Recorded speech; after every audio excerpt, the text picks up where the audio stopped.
void on climate and energy policy left in the wake of Malcolm Turnbull's ousting.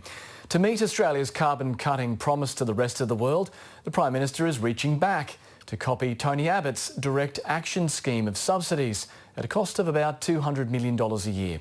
Here's political editor Andrew Probyn.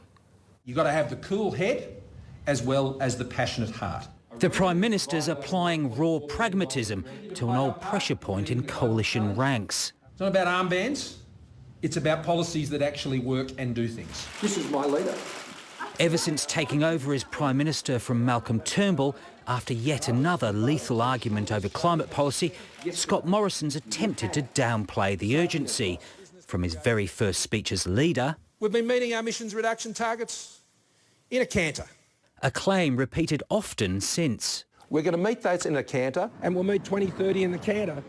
But with the election finishing line fast approaching, he's reached for the whip, repurposing Tony Abbott's so-called direct action policy. A $3.5 billion plan to reduce carbon emissions, centred around a so-called climate solutions fund for projects such as revegetating degraded farmland, waste reduction and energy efficiency. To boost energy supplies on the mainland from clean hydro sources, a new undersea cable would be laid across Bass Strait. To unlock Tasmania's battery of the nation.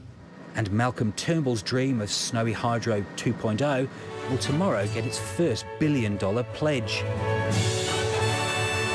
But the Prime Minister's not the only one indulging in energy policy recycling. Bill Shorten's eyeing off the plan abandoned by the Liberals last year. We think the National Energy Guarantee, which the Liberal Party voted to endorse, it probably has the bones of the best way forward. It's got the best structure.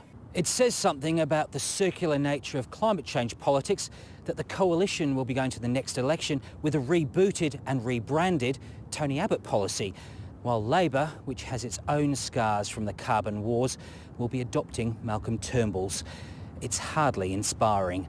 Andrew Probyn, ABC News, Canberra.